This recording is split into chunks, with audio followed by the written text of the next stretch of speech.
I'm curious if you've seen this shift to like woke politics impact comedy in a real sense. Not live. That's the amazing thing. The amazing thing Okay. is that's how I know it's never been real. Is like you just don't feel it live. You feel next to nothing live. I shot my special in the most woke place, Madison, Wisconsin.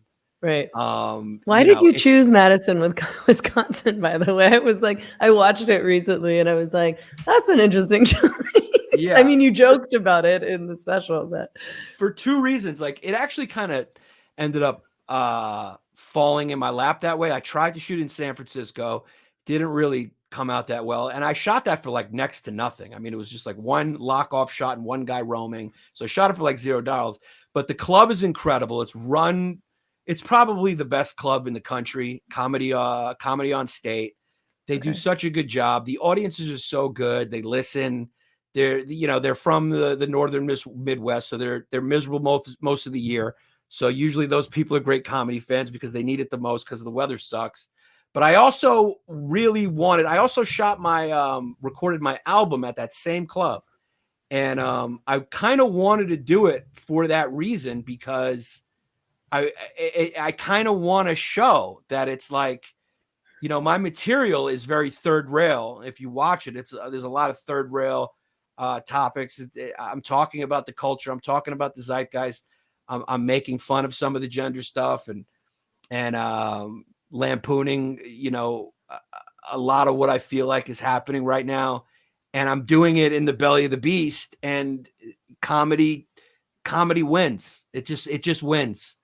Yeah, and the type of sensitivity that you hear about that's amplified on Twitter from one account or two accounts or however many, the crazy person on the train is really what it is. The majority is just sitting there silent because they don't want to deal with the crazy person on the train. But that's really what the online culture is.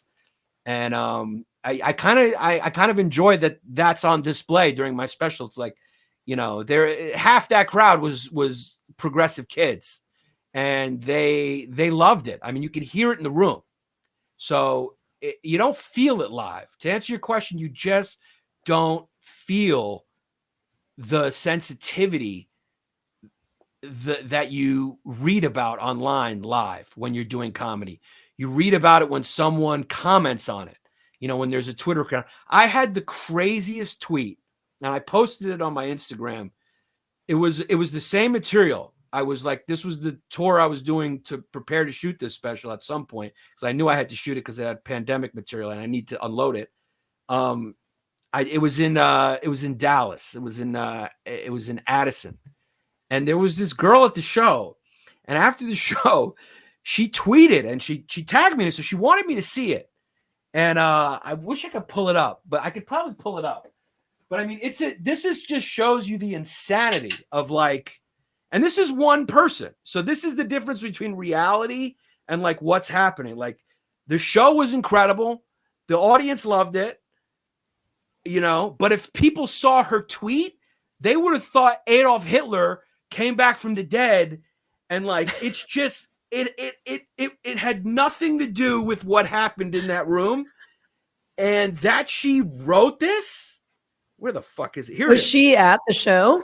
She was at the show. So this is what she wrote. She goes, randomly went to Yannis Papa's show tonight and had to leave.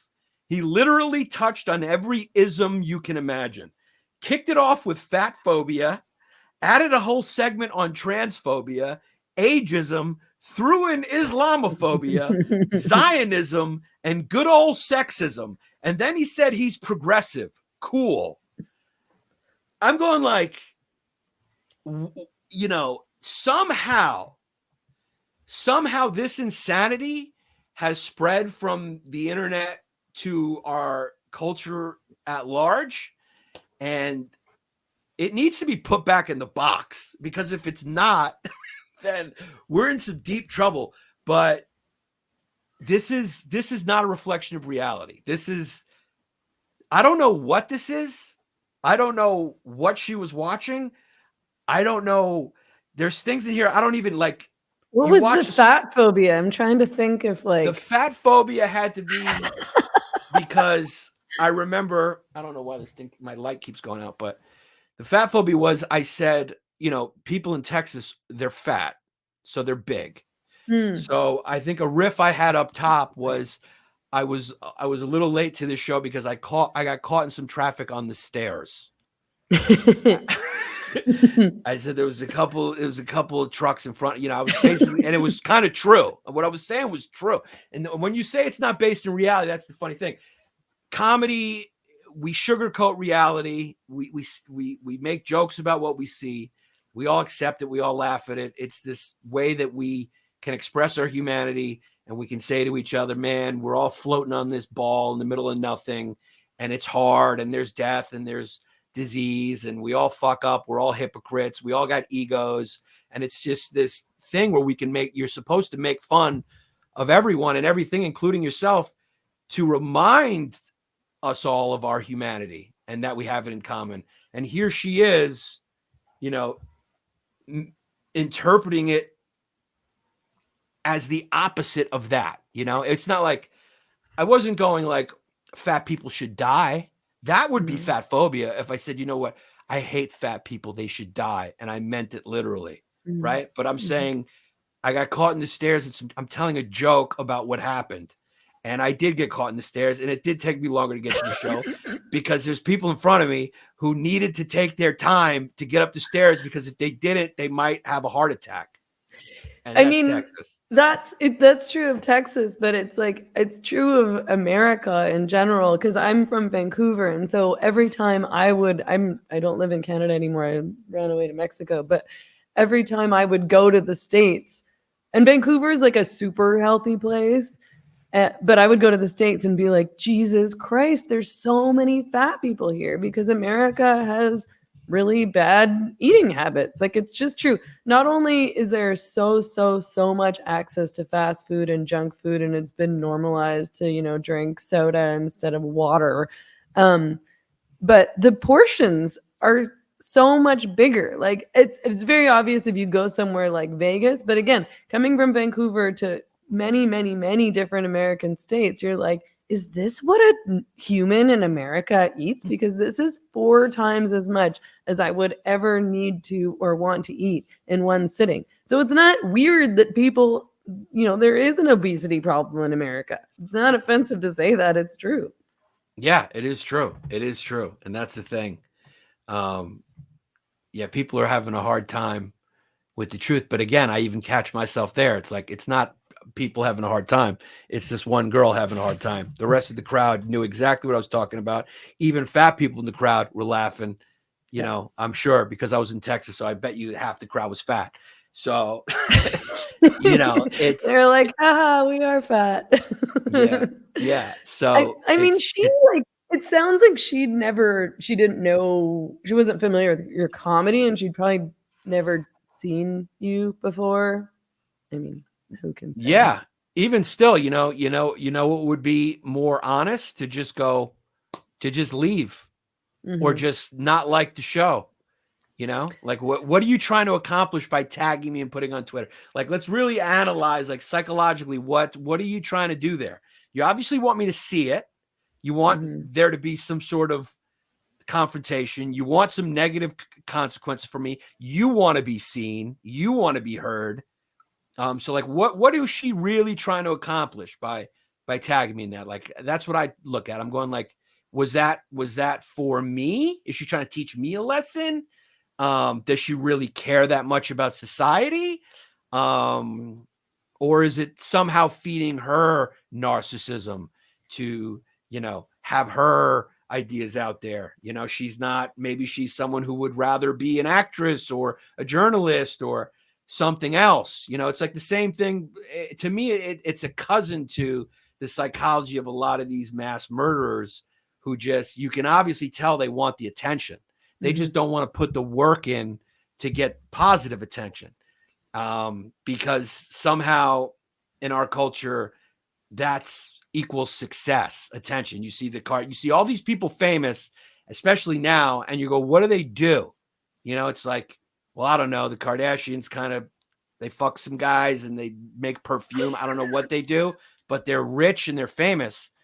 So it's obviously what we value, fame. It's a big part of our culture that's not the same in other cultures, to be honest with you. I've performed in other cultures in other countries. You go to the Scandinavia, a comedian is not the top. That's not the top, or a celebrity. It's not the top. And a lot of other countries, it's the same way.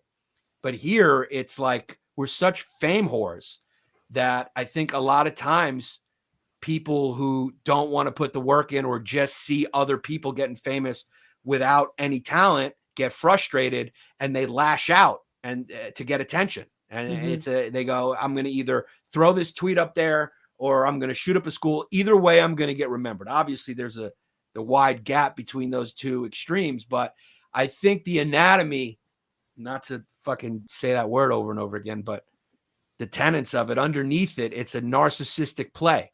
It's about them. It's about, are you really angry at those kids? Like, who are you killing? Like, what are you doing? Like, what's really happening there? You're making a spectacle for yourself to be remembered, right? That's what you're lashing out because you're anonymous and you're not good at anything. And, so you're going like, this is what you people want. This is what you value is being known. Well, now I'm known.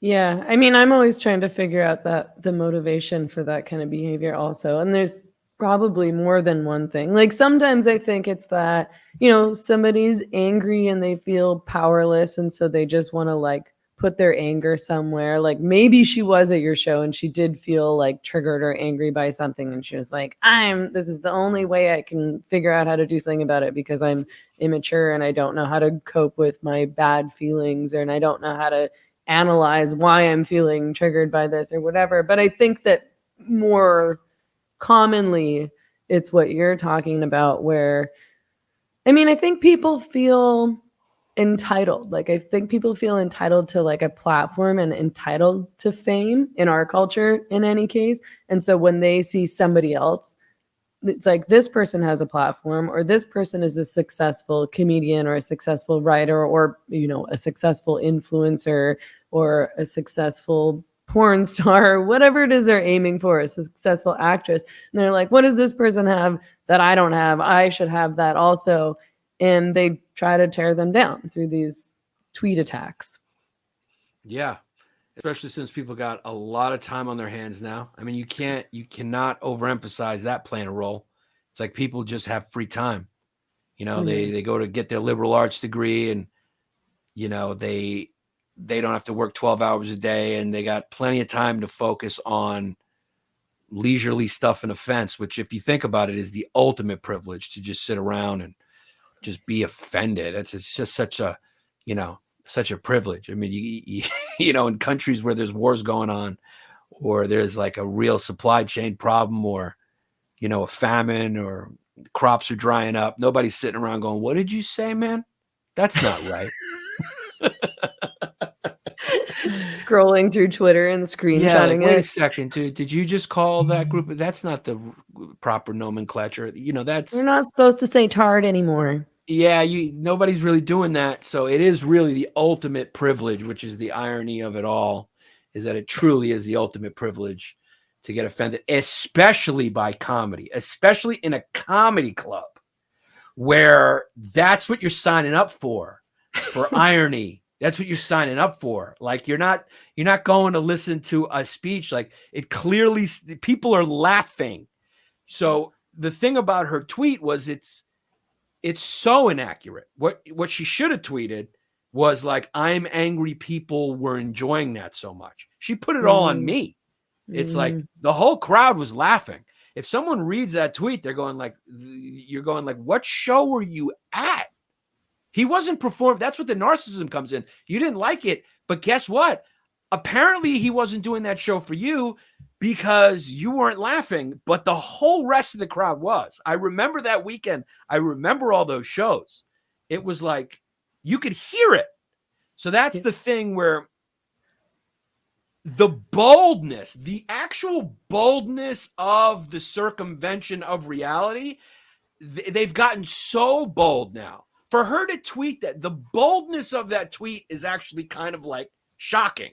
You're going like, how could you even have the temerity to tweet that after being in that room, hearing what the response was? You have to have such a disconnect from what is real to even think about having that opinion, let alone tweeting it, you know, because the proper opinion would be like, if she was really honest, she'd be like, and she believed all that stuff, she'd be like, I don't know what's going on in our society. Why were people enjoying that so much? Like, that's wrong. But that's not what she said. She's going like, this person did the, you know, just these BuzzFeed, the buzzwords, isms, every ism. It almost looked like it was a parody. Like the tweet almost looked like it was a parody. Like, are you joking? It's something that you would see a comedian parody and go like, I went to see, you know, Joe Rogan, and it was every ism you can imagine. You're going like, that guy's obviously being sarcastic, but Yeah. that's how ridiculous we've gotten to that point where, you know, reality is parody and it's hard to tell the difference.